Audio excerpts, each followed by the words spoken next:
First of all, of course, I want to tell you about a story which has absolutely shocked me, which I'm going to share with you now, and I want to know if you're as outraged as I am.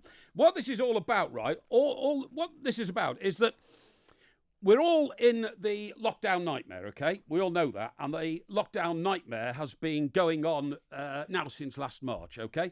What's been unveiled today is the start of it and the circumstances that led to the start of it, okay? So, for instance, we were all given various predictions, sometimes the scientists say it's not a prediction, it's an estimate, it's not an estimate, it's a prediction. But let me just tell you this. A book was serialised in a paper today. It was by Tom Barr. Tom Barr, for those who don't really know, is a genius, I would say. Biographer. He has written biographies of some of the best, most famous, richest people in the world, and nobody's ever said he got anything wrong. So he's writing a book today, Tom Barr, about the start of the crisis, which is in a book anyway, a biography on Boris Johnson. Boris Johnson, obviously the Prime Minister, and there's lots of angles in this book about his private life, about the way he rose to success and his early days and all that. But there's one particular part of it which I should share with you because I'm outraged, and I want to know if you're outraged as well, okay? Now, we all know who the bonking boffin is. It's Professor Neil Ferguson. According to Mr. Bauer's book, which is called The Gambler, by the way, he has unveiled a situation which led to the nightmare outcome we're in now. There was a meeting, and the meeting was of the Scientific Advisory Group for Emergencies, otherwise known as SAGE, and that meeting took place in February. And of course, it became public that the COVID-19 situation was getting out of control in about March, okay? Now, at that meeting, Professor Ferguson said 4 in 5 British people would be infected and 510,000 would die, okay? Now, Mr. Bauer writes, this was an improvement on Ferguson's earlier assessment that between 2 or 3% of the population would actually die. That's up to 1.5 million deaths. Yes, I'm not joking. The conclusion is Downing Street was panicked into a national lockdown by that doomsday warning of 1.5 million COVID deaths, okay? Anyway, even with mitigation measures, he said the death toll, this is Professor Ferguson, could be 250,000 and the existing intensive care units would be overwhelmed, okay?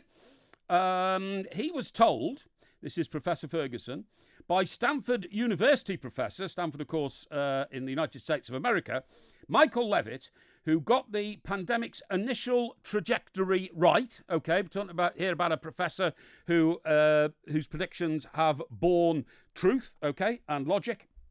He was told that Professor Ferguson's estimates were between 10 and 12 times too high, right? The chief medical officer, Professor Whitty, and we all know who he is. We've seen him walking up and down Downing Street like a doom monger spreading fear and panic. Not suggesting he's done that deliberately. I'm saying that the information he's imparted into the government debate has had that consequence. So Sir Patrick was given Ferguson's disastrous outcome along with the chief medical officer, Professor Whitty, and Sir Patrick, the 2 senior medical advisors, and neither outrightly challenged it, okay? That's according to Mr. Barr, okay? A week before lockdown began, Professor Ferguson forecast that a third of the over 80s would end up in hospital, and of those, 71% would be put on ventilators in intensive care.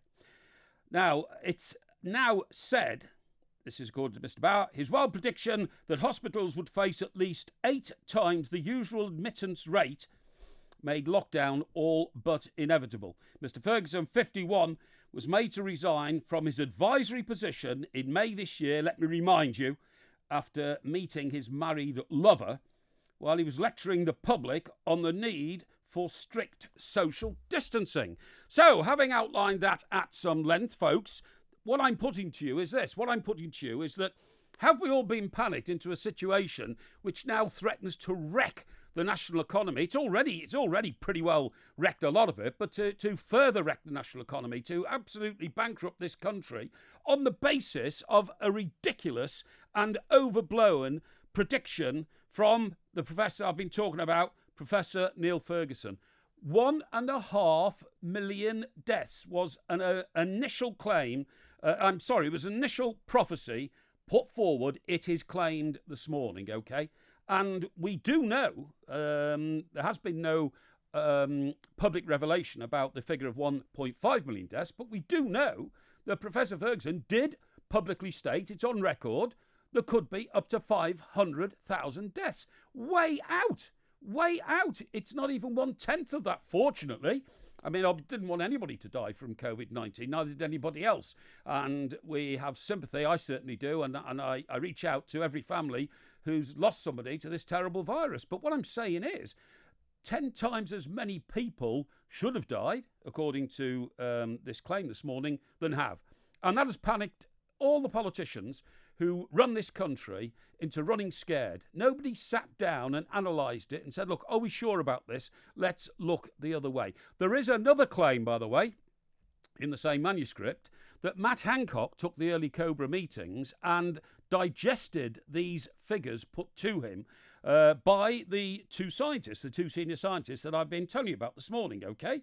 But he didn't challenge them. And the speculation is, or the question that's being asked is, if it had been Boris Johnson, if Boris Johnson had been in the room and chairing the Cobra committee, would then the Prime Minister have had the authority to challenge those figures and say, please, could you go away and have a look at them and come back to me to see if they're right? Because there's been a lot of debate about whether or not we really are under the threat that the scientific advisors to the government have told us we are. Let me just remind you of a figure that I've been spouting all week.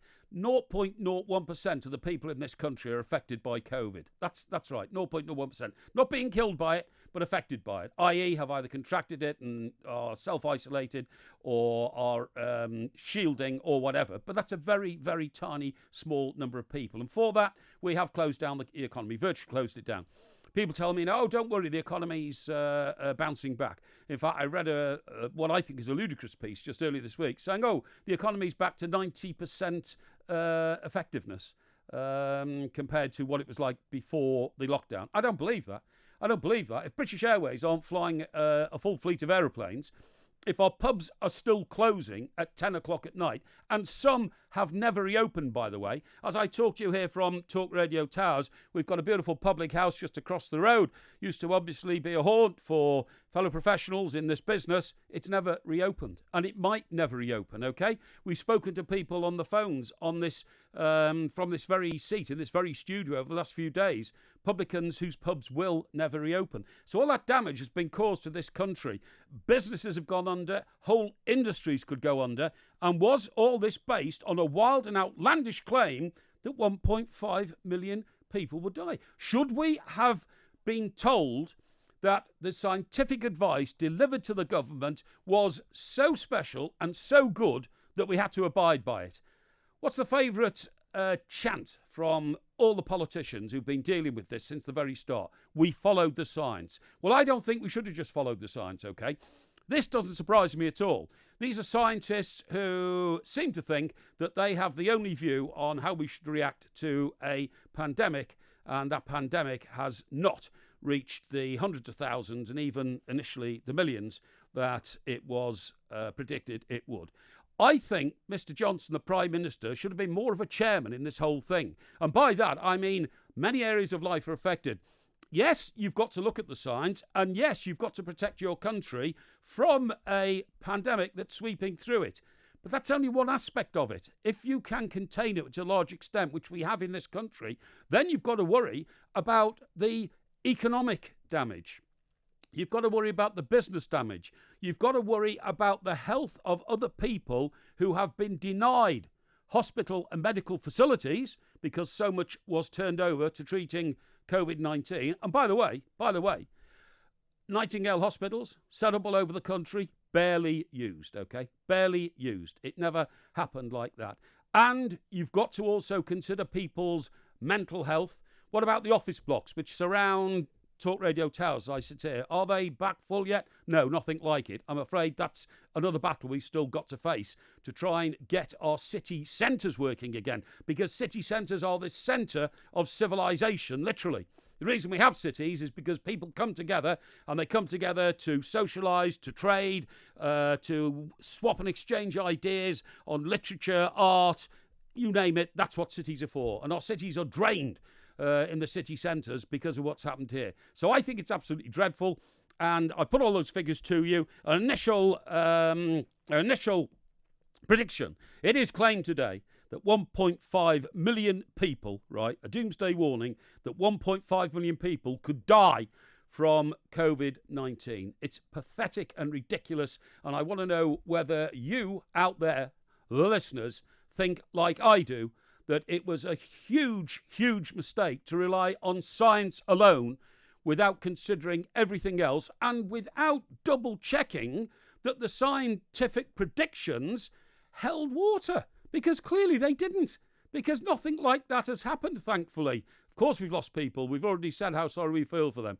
But the rest of it has been an absolute fiasco and a load of nonsense. So I want to hear from you, please. I want to hear from you, and you can give me a call. 0344 499 1000, okay? I want you to call me up here at Talk Radio Towers. Tell me whether you, like me, are very, very dubious about the information that we've been receiving from scientists and what we should now do about it.